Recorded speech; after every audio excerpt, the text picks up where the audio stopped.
Persuasion by Jane Austen, Chapter 18. It was the beginning of February, and Anne, having been a month in Bath, was growing very eager for news from Uppercross and Lyme. She wanted to hear much more than Mary had communicated. It was 3 weeks since she had heard at all. She only knew that Henrietta was at home again, and that Louisa, though considered to be recovering fast, was still in Lyme, and she was thinking of them all very intently one evening when a thicker letter than usual from Mary was delivered to her, and, to quicken the pleasure and surprise, with Admiral and Mrs. Croft's compliments. The Crofts must be in Bath, a circumstance to interest her. They were people whom her heart turned to very naturally. "What is this?" cried Sir Walter. "The Crofts have arrived in Bath. The Crofts who rent Kelly Lynch. What have they brought you?" "A letter from Uppercross Cottage, sir." "Those letters are convenient passports. They secure an introduction. I should have visited Admiral Croft. However, at any rate, I know what is due to my tenant." Anne could listen no longer. She could not even have told how the poor Admiral's complexion escaped. Her letter engrossed her. It had begun several days back. February 1st. "My dear Anne, I make no apology for my silence, because I know how little people think of letters in such a place as Bath. You must be a great deal too happy to care for Uppercross, which, as you well know, affords little to write about. We have had a very dull Christmas. Mr. and Mrs. Musgrove have not had one dinner party all the holidays. I do not reckon the haters has anybody. The holidays, however, are over at last. I believe no children ever had such long ones. I'm sure I had not. The house was cleared yesterday, except of the little Harvilles, but you will be surprised to hear they have never gone home. Mrs. Harville must be an odd mother to part with them for so long. I do not understand it. They are not at all nice children, in my opinion, but Mrs. Musgrove seems to like them quite as well, if not better, than her grandchildren. What dreadful weather we have had! It may not be felt in Bath, with your nice pavements, but in the country it is of some consequence. I have not had a creature call on me since the second week in January, except Charles Hayter, who had been calling much oftener than was welcome. Between ourselves, I think it a great pity Henrietta did not remain at Lyme as long as Louisa. It would have kept her a little out of his way. The carriage has gone today to bring Louisa and the Harvilles tomorrow. We are not asked to dine with them, however, till the day after. Mrs. Musgrove is so afraid of her being fatigued by the journey, which is not very likely considering the care that will be taken of her. And it will be much more convenient to me to dine there tomorrow. I am glad you find Mr. Elliot so agreeable, and wish I could be acquainted with him too, but have my usual luck. I am always out of the way when anything desirable is going on. Always the last of my family to be noticed. What an immense time Mrs. Clay has been staying with Elizabeth. Does she never mean to go away? But perhaps if she were to leave the room vacant, we might not be invited. Let me know what you think of this. I do not expect my children to be asked, you know. I can leave them at the great house very well for a month or 6 weeks. I have this moment heard that the Crofts are going to Bath almost immediately. They think Admiral Gouty. Charles heard it quite by chance. They have not had civility to give me any notice, or of offering to take anything. I do not think they improve at all as neighbours. We see nothing of them, and this is really an instance of gross inattention. Charles joins me in love and everything proper. Yours affectionately, Mary M. I am sorry to say that I am very far from well, and Jemima has just told me that the butcher says there's a bad sore throat very much about. I dare say I shall catch it, and my sore throats, you know, are always worse than anybody's. So ended the first part, which had been afterwards put into an envelope containing nearly as much more. I kept my letter open that I might send you word how Louisa bore her journey, and now I am extremely glad I did, having a great deal to add. In the first place, I had a note from Mrs. Croft yesterday, offering to convey anything to you. A very kind, friendly note indeed, addressed to me just as I thought. I shall therefore be able to make my letter as long as I like. The Admiral does not seem very ill, and I sincerely hope Bath will do him all the good he wants. I shall truly be glad to have them back again. Our neighbourhood cannot spare such a pleasant family. But now for Louisa. I have something to communicate that will astonish you not a little. She and the Harvilles came on Tuesday very safely, and in the evening we went to ask her how she did, when we were rather surprised not to find Captain Benwick at the party, for he had been invited as well as the Harvilles. And what do you think was the reason? Neither more nor less than his being in love with Louisa, and not choosing to venture to Uppercross till he had an answer from Mr. Musgrove, for it was all settled between him and her before she came away, and he had written to her father by Captain Harville. True, upon my honour. Are you not astonished?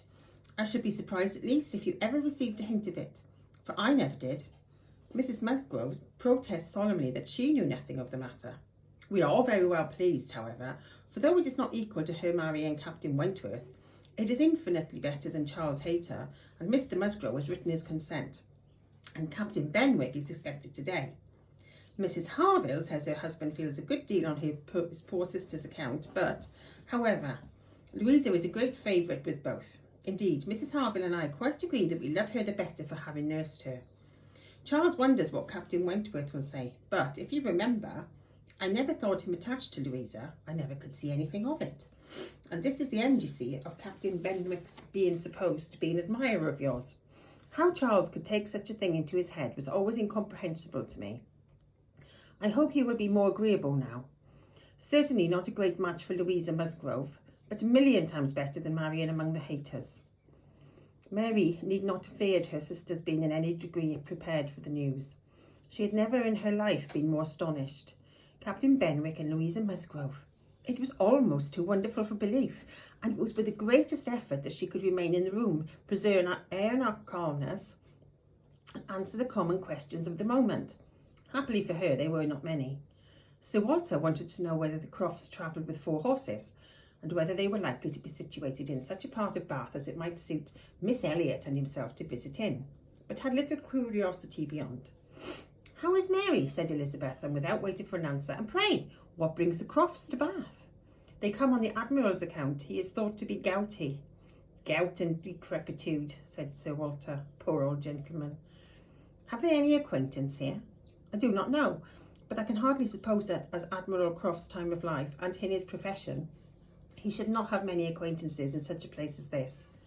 I suspect, said Sir Walter coolly, that Admiral Croft will be best known in Bath as the renter of Kelly Lynch Hall. Elizabeth, may we venture to present him and his wife in Laura Place? No, I think not. Situated as we are with Lady Dalrymple, cousins, we ought to be very careful not to embarrass her with acquaintance she might not approve. If we were not related, it would not signify, but as cousins she would feel scrupulous as to any proposal of ours. We had better leave the Crofts to find their own level. There are several odd-looking men walking about here who, I am told, are sailors. The Crofts will associate with them.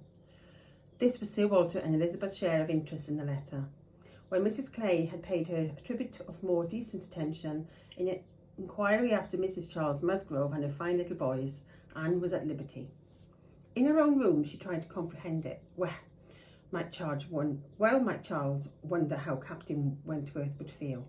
Perhaps he had quitted the field, given Louisa up, had ceased to love, had found he did not love her. She could not endure the idea of treachery or levity, or anything akin to ill usage between him and his friend. She could not endure that such a friendship as theirs should be severely severed unfairly.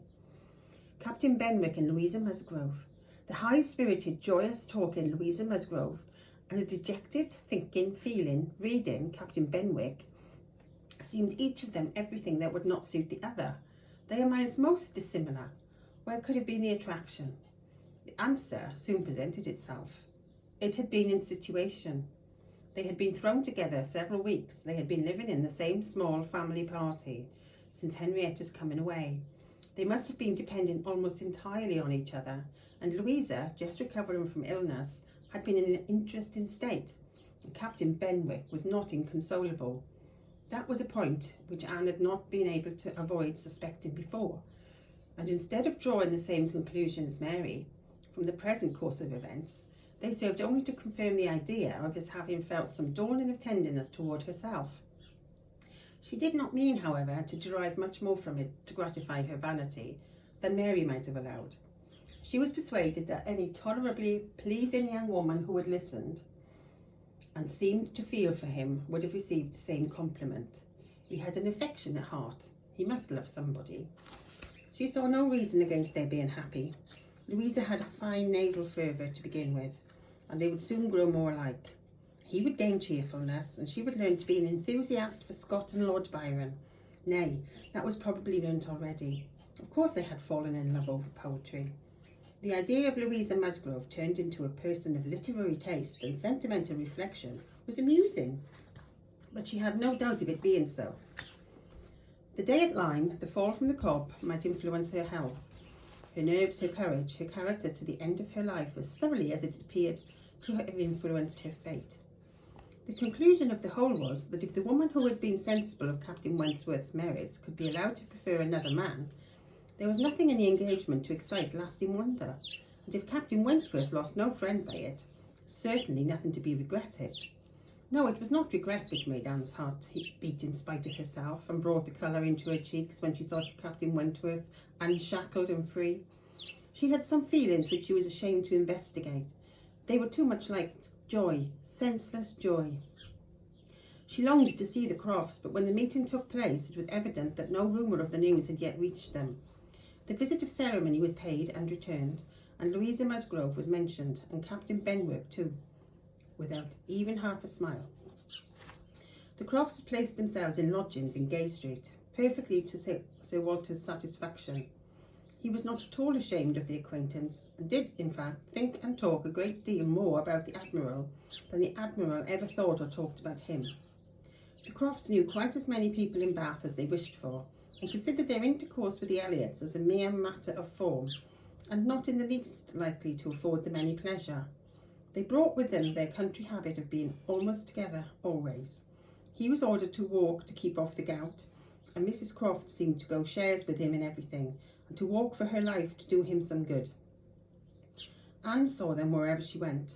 Lady Russell took her out in the carriage almost every morning, and she never failed to think of them and never failed to see them. Knowing their feelings as she did, it was the most attractive picture of happiness to her. She always watched them as long as she could, delighted to fancy she understood what they might be talking of as they walked along in happy independence, or equally delighted to see the Admiral's hearty shake of the hand when he encountered an old friend, and observe their eagerness of conversation when occasionally forming into a little knot of the navy. Mrs. Croft looked as intelligent and keen as any of the officers around her. Anne was too much engaged with Lady Russell to be often walking herself, but it so happened that one morning, about a week or 10 days after the Crofts' arrival, it suited her best to leave her friend, or her friend's carriage, in the lower part of the town and return alone to Camden Place, and in walking up Milson Street she had the good fortune to meet with the Admiral. He was standing by himself at the print shop window with his hands behind him, in earnest contemplation of some print, and she not only might have passed him unseen, but was obliged to touch as well as address him before she could catch his notice. When he did perceive and acknowledge her, however, it was done with all his usual frankness and good humour. "Ha! Is it you? Thank you, thank you. This is treating me like a friend. Here I am, you see, staring at a picture. I can never get by this shop without stopping. But what a thing here is, by way of a boat. Do look at it. Did you ever see the like? Queer fellows your fine painters must be, to think that anybody would venture their lives in such a shapeless old cockle-shell as that. And yet, here are two gentlemen stuck up in it mightily at their ease and looking about them at the rocks and mountains, as if they were not to be upset the next moment, which they certainly must be. I wonder where that boat was built," laughing heartily. "I would not venture over a horse pond in it. Well," turning away, "now where are you bound? Can I go anywhere with you or for you? Can I be of any use?" "None, I thank you, unless you will give me the pleasure of your company. The little way our road lies together. I am going home." "That I will, with all my heart, and father too." Yes, we will have a snug walk together, and I have something to tell you as we go along. Then take my arm. That's right. I do not feel comfortable if I have not a woman there. Lord, what a boat it is!" Taking a last look at the picture as they began to be in motion. "Did you say you had something to tell me, sir?" "Yes, I have, presently, but here comes a friend, Captain Brigden. I shall only say how d'ye do as we pass, however. I shall not stop. How d'ye do?" Brigden stares to see anybody but me, but my wife. She, poor soul, is tied by the leg. She has a blister on one of her heels as large as a 3-shilling piece. If you look across the street, you will see Admiral Brand coming down and his brother, shabby fellows. They're shabby fellows, both of them. I am glad they are not on this side of the way. Sophie cannot bear them. They played me a pitiful trick once, got away with some of my best men. I will tell you the whole story another time. There comes old Sir Archibald Drew and his grandson. Look, he sees us. He kisses his hand to you. He takes you for my wife. Ah, the peace has come too soon for that yonker. Poor old Sir Archibald. How do you like Bath, Miss Elliot? It suits us very well. We are always meeting with some old friend or other. The street's full of them every morning, sure to have plenty of chat. And then we get away from them all and shut ourselves in our lodgings and draw our chairs and are as snug as if we were at Kerry Lynch, or as used to be even North Yarmouth and Deal. We do not like our lodgings here the worse, I can tell you, for putting us in mind of those we had at North Yarmouth.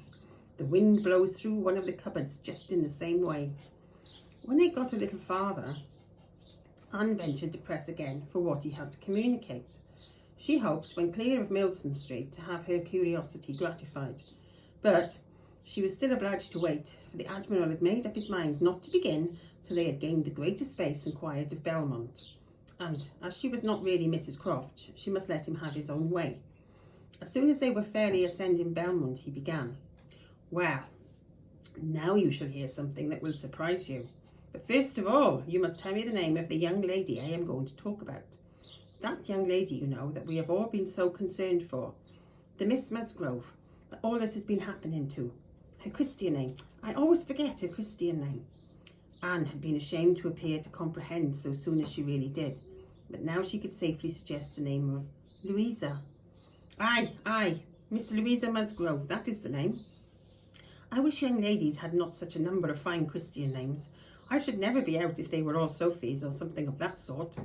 Well, this Miss Louisa, we all thought, you know, was to marry Frederick. He was courting her week after week. The only wonder was when they could be waiting for, till the business at Lyme came. Then indeed it was clear enough that they must wait till her brain was set to right. But even then, there was something odd in their way of going on.